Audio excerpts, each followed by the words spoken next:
هو ذات المكان الذي شهد عودة أولى العائلات إلى مركز مدينة الفلوجة. الحي العسكري يحتضن كرنفال الوئام والسلام بنكهة أنبارية بعد أن نفض القضاء غبار داعش.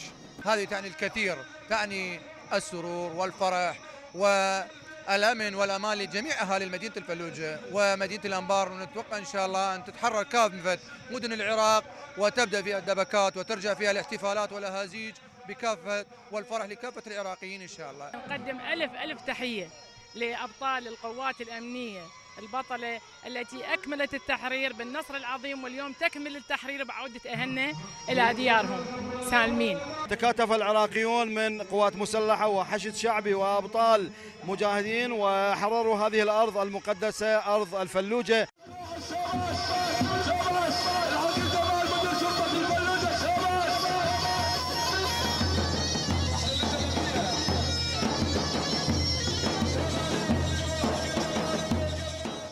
المطبج والدمام يصدحان في الفلوجة، والناعور يدور في حديثه ليداعب صوت سعد الحديث ذاكرة الأنباريين.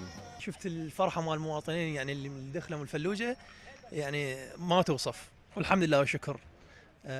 إن شاء الله نحافظ على الفلوجة وبعد هيهات نعوفها. نعتز بهيج مناسبة عزيزة على مدينة الفلوجة بإعادة النازحين من أهلنا من مناطق نزوحهم والرجوع إلى المدينة مرة أخرى. عجلة الحياة لن تتوقف لطالما رويت هذه الأرض بدماء زكية وسقيت بطيبة عراقية وقبل ثغرها الباسم جبلها الشامخ. على وقع الدبكة الأنبارية يحتفي أهالي الفلوجة بعودة أولى العائلات إلى المدينة، عودة سخرت لها الإمكانيات الخدمية والأمنية من أجل استقرار المدينة.